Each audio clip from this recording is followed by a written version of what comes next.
So guys, अगर आपका exam सितंबर 26 में और आप चाहते हो कि आपका सीए फाउंडेशन का एग्जाम फर्स्ट अटेम्प्ट में निकले तो आपके लिए ये वीडियो बहुत इंपॉर्टेंट होने वाला है। मैं इसमें आपको बताऊंगा जिसमें मेजोरिटी स्टूडेंट फेल होते हैं, जो कि बिजनेस लॉ पेपर, इसको कैसे प्रिपेयर किया जाए। और अभी आपके पास लगभग 3 महीना जैसा कुछ बाकी है, तो इस 3 मंथ को किस तरह से यूटिलाइज करे। कुछ जितना भी डाउट है ना भाई, इसको प्रिपेयर कैसे करे, तो ऐसे रियली में किस पेपर छुट्टी है। और जितना भी डाउट है ना भाई, टफ आएगा, ये लेंदी आएगा भाई। मई 26 में जो एग्जाम दिया था ना, जो स्टूडेंट एग्जाम दिया उसी को फीलिंग मालूम रहती है। फर्स्ट टाइम जब उसके बाद पेपर आया था, उसने देखा भाई एक एक क्वेश्चन है 1.5 पेज का था, उसको कैसे टैकल करना है ना, वो आपको मैं इस वीडियो में बताऊंगा। मैं आपको प्रॉमिस करता हूँ, आप अगर वीडियो एंड तक देखना तो you feel definitely clearly of September 26 examination. Skip मत करना। अगर स्किप करोगे, कुछ मेन इंपॉर्टेंट पॉइंट छूट गया, तो फिर मुझे वापस मत बोलना कि हाँ भैया आपने जो बोला था मैंने किया, फिर उत्तर एग्जाम नहीं था। तो चलो इसको शुरू करते हैं। इतने जनों को तो आंसर फ्रेम करना नहीं आता लॉ में, कि आंसर कैसे फ्रेम करते हैं। देखो मैं आपको सिंपली आपको बताता हूँ। और क्वेश्चन दो तरीका से एग्जाम में पूछा जा सकता है। एक तो आपको डायरेक्ट क्वेश्चन पूछा जा सकता है, या तो आपका एक इनडायरेक्ट क्वेश्चन पूछा जाता है। इनडायरेक्ट क्वेश्चन मतलब होता है कि केस बेस्ड टाइप में कुछ पूछा जा सकता है, कि डायरेक्ट को नहीं रहेगा। और अगर डायरेक्ट जो क्वेश्चन पूछा जाएगा ना, उसका दो टाइप का क्वेश्चन पूछा जा सकता है। एक तो आपको पूछ लिया जाएगा डायरेक्टली कि हाँ व्हाट इज कंसिडरेशन या फीचर्स है किसी चीज का भी, इस टाइप का डायरेक्ट पूछा जाएगा। तो इसमें आपको ज्यादा माथापच्ची नहीं करना, इसको डायरेक्टली जो आपका प्रोविजन है वही लिखना है। दूसरा डायरेक्ट क्वेश्चन पूछा जा सकता है डिफरेंस वाला। डिफरेंस मतलब वॉइड और वैलिड में क्या डिफरेंस है, इस इंडेमनिटी या बेलमेंट इस टाइप का डिफरेंस वाला क्वेश्चन पूछा जा सकता है। कि इसमें आपको ज्यादा कुछ ज्ञान नहीं लिखना है, इसमें डायरेक्टली जो प्रोविजन है ना वही लिखना है, ठीक है। दूसरा जो इनडायरेक्ट क्वेश्चन आता है, जिसमें मेजोरिटी लोग कमेंट करते हैं कि मुझे बताया कि किस हिसाब से इसका किया जाता है, मैं आपको शॉर्ट टाइम बता देता हूँ।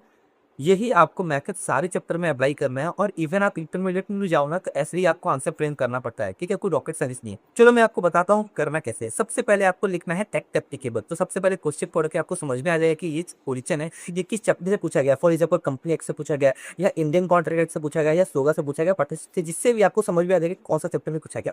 तो एक्ट एप्लीकेबल पे आपको उस चैप्टर का नाम लिखना है। As per the provision of the Indian Contract Act D72, as per the provision of the Company Act 2013, इस हिसाब से आपको फर्स्ट लिखना है। दूसरे आपको क्या करना है, प्रोविजन लिखना है। एज पर द क्वेश्चन, जिस हिसाब के क्वेश्चन पूछे गए हैं, फॉर एग्जाम्पल अगर 4 से 5 मार्क्स से क्वेश्चन पूछे गए हैं, तो आपको प्रोविजन 3 से 4 लाइन का लिखना है। अगर आपका क्वेश्चन 7 मार्क्स तक का पूछा गया, तो आपको 5 से 7 लाइन का प्रोविजन लिखना ही पड़ेगा, ठीक है। फॉर एग्जाम्पल अगर आप केस बेस्ड पढ़ रहे, तो आपको समझ में आएगा कि भाई ये मिस रिप्रेजेंटेशन से रिलेटेड कुछ पूछ रहा है, तो आपको मिस रिप्रेजेंटेशन का आपको प्रोविजन लिखना है। तो दो काम हो गया, एक एक्ट एप्लीकेबल हो गया और एक प्रोविजन हो गया। तो उसके बाद आपको क्या करना है, उसके बाद सिंपली आपको जो है फैक्ट ऑफ द केस लिखना है। फैक्ट ऑफ द केस में कोई रॉकेट साइंस नहीं है। मैं आपको टीम बताता हूँ कि आपको कैसे करना है फैक्ट ऑफ द केस। आप क्या करना है, पहले तो एक हॉर्ली आपको क्वेश्चन पढ़ना ही है। क्वेश्चन पढ़ने के बाद ना आप लास्ट से पढ़ना कि हाँ भाई ये चीज पूछा है क्या है, तो इसका क्या चीज होगा। ऐसे करके फैक्ट ऑफ द केस पीछे से शुरू करना है, ठीक है। क्योंकि ऐसा नहीं कि एज इट इज आपको लिखना पड़ेगा तभी आपका मार्क्स आएगा, ऐसा कुछ नहीं है। आप अपने लैंग्वेज में बना के जो क्वेश्चन में जो कैरेक्टर है उस हिसाब से 4 से 5 लाइन में स्पीड में देख के लिख देना, ठीक है। आप ये काम करना होगा, तो लास्ट में क्या करना है कि what you will do, like at the end of your answer आप क्या करना है कि एनालाइज एंड कंक्लूजन लिख के एक मैं 2 से 3 लाइन में आप एनालाइज कर देना कि ये चीज है, तो इसका कॉन्सिक्वेंस ये है, ये दोनों में से कुछ होगा, ठीक है। तो आप एनालाइज इस सबसे कर सकते हो, तो आपका ये ना आंसर फ्रेम हो जाएगा। आप आंसर फ्रेम कर सकते हो। एआई से प्राइज या टफेस्ट पेपर कुछ भी आए, सब आंसर को इसी हिसाब से आपको फ्रेम करना है। तो भाई दूसरा बहुत इंपॉर्टेंट पॉइंट होने वाला है कि भाई पेपर को कैसे अटेम्प्ट किया जाए। अगर आप मैं जैसे बता रहा हूँ वैसे नहीं किया तो नेक्स्ट अटेम्प्ट ही दिखेगा। तो आपको क्या करना है, सभी सबसे पहले पेपर आया ना, you will not start your first question with question number 1। अगर आप शुरू कर दिए तो वहीं आपका मोरल डाउन हो जाएगा। एक्चुअली क्या होता है, आईसीआई ना पहला ही क्वेश्चन किस हिसाब से सेट करके दिया जाता है कि बिन लोग फर्स्ट क्वेश्चन अटेम्प्ट करे और वो जो है लास्ट इजी वाला अटेम्प्ट ना कर पाए। तो आपको क्या करना, जब भी आपको पेपर मिले ना, तो आप क्या करना, सबसे लास्ट वाला जो क्वेश्चन है ना, 6 नंबर वाला जो होता है, सबसे लास्ट वाला, वहां से शुरू करना। उसके बाद फिर उससे पहले वाला 4 या 5 नंबर में आना, आप उस हिसाब से अटेम्प्ट करना। होता है क्या कि जो बीच वाला क्वेश्चन होता है ना, वो थोड़ा सा लाइक इजी होता है, बुक से आपको पूछा गया। देखो आपको एक बात तो याद रखना पड़ेगा, अगर 100 मार्क्स का क्वेश्चन पूछता है ना, तो आपको पहले से ऐसे दिमाग में रखना पड़ेगा कि भाई 20 मार्क्स का तो बाहर से आया रहेगा, तो बुक से, लेकिन टफ रहेगा। तो आपको ऐसे करना, भाई 20 मार्क्स का तो क्वेश्चन हटा दो, हम लोग 80 का ही अटेम्प्ट करिए, इस हिसाब से आपको सोच के जाना है, ठीक है ना। तभी आप तो अच्छे से अटेम्प्ट कर पाओगे। अगर आप 100% का आप सोचोगे ना, तो होगा क्या पता है, आप पहला क्वेश्चन पढ़ोगे, उसमें कुछ टफ आ गया, तो दूसरा क्वेश्चन जो आपको आता भी है ना, तो उसको आप अच्छे से 100% नहीं दे पाओगे। होगा क्या कि आप जो धीरे धीरे अटेम्प्ट करोगे ना अपने क्वेश्चन पेपर को, तो अगर कुछ बाहर से या कुछ एआई वाला क्वेश्चन भी पूछ लिया ना, यू विल डेफिनेटली करेक्ट उस क्वेश्चन। तीसरा पॉइंट क्या होता है, लाइक मैं बता रहा हूँ, लिटरली बता रहा हूँ, ऐसा तो यूट्यूब में कोई ऐसा आपको बोला नहीं होगा, लेकिन आप जब एग्जाम में जाओगे ना, आपको बहुत हेल्प करेगा। आपने पार्टनरशिप नहीं किया, ठीक है, तो आपको मालूम है कि भाई पार्टनरशिप मैंने किया नहीं है, तो नो डाउट मैं एग्जाम में तो अपना बुद्धि लगाऊंगा नहीं, क्योंकि मैंने किया ही नहीं तो मैं क्या उसको अटेम्प्ट करूंगा।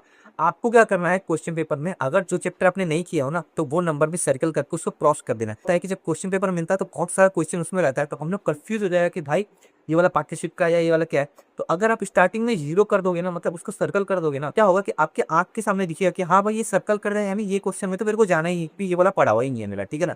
तो ये बहुत हेल्प करेगा और टाइम से भी करेगा। ऐसा नहीं कि आप फाइन करने में लग जाओ कि हाँ भाई स्टूडेंट चैप्टर में क्या वो क्या है, एक बार फाइन कर ले फिर दूसरा क्वेश्चन करने जाए, तीसरा क्वेश्चन में जाएगा तो फिर सबको समझ में नहीं आ रहा कि भाई कौन सा क्वेश्चन छोड़ना कौन सा नहीं।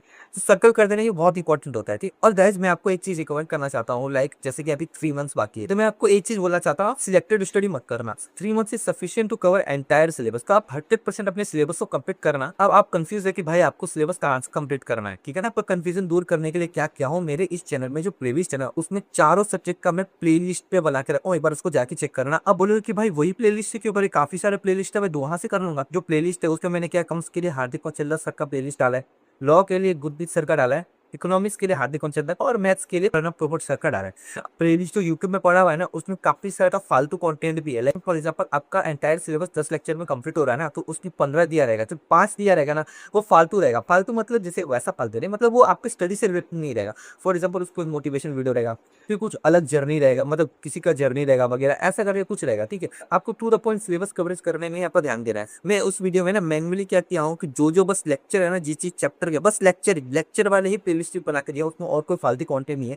तो अगर आप चाहते हो कि भाई आपका एग्जाम में क्वेश्चन पूछा जाए ना, तो आपका हाथ रुकना नहीं चाहिए, डायरेक्टली लिखना चाहिए, क्वेश्चन पढ़े और आंसर लिखना चाहिए। तो आपका क्वेश्चन प्रैक्टिस बहुत इंपॉर्टेंट है। सबसे पहले तो ICM module, no doubt ICM module से तो आप करना ही करना, आईटीपी मस्ट कर लेना और पीवाईक्यू मस्ट करना। एमटीपी को ऑप्शनल में रखना है, ऐसा नहीं कि भाई एमटीपी कर लिए तो हम भाई 100% स्कोर कर लेगा, ऐसा नहीं सोचता। सबसे बेहुदा सबसे बकवास जो क्वेश्चन पेपर होता है ना वो एमटीपी वाला होता है। एमटीपी वाला क्वेश्चन से ना एग्जाम में पूछा जाता है ना कुछ किया जाता है। एमपी वाला क्वेश्चन ऐसा रहता है और एग्जाम वाला पेज ऐसा रहता है। मैं आपको डीमोटिवेट नहीं कर रहा हूँ, मैं ऐसा बोल रहा हूँ कि जो लेवल है ना क्वेश्चन का बहुत अलग होता है। फालतू का क्वेश्चन अगर आपको लाइक रिवीजन बेसिस को करना है कि हाँ जो प्रोविजन पढ़ा थोड़ा स्ट्रॉन्ग कर लेता हूँ भाई पढ़ के, तो आप रिवीजन बेसिस पे एक बार देख सकते हो ऐसे। लेकिन ऐसा मत सोचना है एमटीक्यू जैसा एग्जाम में क्वेश्चन आएगा कि भाई ये बहुत टफ है, लाइक ये होगा नहीं, फेल हो जाता है भाई, ऐसे मार्क्स देता है। मैं एक बात बोलूँ, इसमें क्या होता है साइकोलॉजिकल फैक्टर बहुत इंपॉर्टेंट रोल प्ले करता है। लाइक चीज सुन लेकर ना तो हम लोग कुछ कर नहीं पाते हैं। मैंने जो चीज बोली है ना मैं डेफिनेटली आपको गारंटी देता हूँ, अगर आप 100% जो मैंने बोला वो अगर कमी है ना 60 से तो नीचे नहीं आएगा। आप बोलोगे कि आप कैसे बोल सकते हो, 2-3 मार्क्स से मैं रुका हुआ हूँ। और मैंने जब क्लियर किया ना तो मैंने 100% पेपर को भी अटेम्प्ट नहीं किया था, मैंने 80 मार्क्स का ही अटेम्प्ट किया था, ठीक है। उसमें से मेरे 52 मार्क्स आए थे। और एक और बात, अगर आप चाहते हो कि भाई बिजनेस लॉ का मैं टॉपिक वाइज डिटेल आपको बताऊं कि भाई क्या क्या करना चाहिए, कौन कौन से इंपॉर्टेंट टॉपिक, क्योंकि सिलेबस बहुत बड़ा है, आप मेरे को कमेंट में बता देना। अगर डिटेल में पता क्यों नहीं जा रहा हूँ, लेकिन अभी अब तो बस 3 मंथ्स बाकी है, ठीक है। तो ये will definitely cover the entire syllabus. तो मैं ऐसा नहीं चाहता हूँ कि मैं अभी आपको बोल दूँ तो आप क्या करो मार्केट रिसिप्ट के हिसाब से एबीसी एनालाइज करके अभी से पढ़ो, मैं ऐसा नहीं चाहता। आप आराम से कर लो, जब एग्जाम का 1 महीना या 1.5 महीना बाकी रहेगा ना तो मैं एक वीडियो अपलोड कर दूंगा जिसमें मैं आपको डिटेल जो है टॉपिक वाइज आपको स्ट्रेटेजी बता दूंगा। तो गाइस आज के लिए इतना ही, बस इस चैनल को सब्सक्राइब कर लेना, लाइक करना और कमेंट करना कि भाई आपको कोई भी डाउट है, I will make a separate video regarding. चलो मिलते हैं नेक्स्ट वीडियो में, लेट्स टाटा।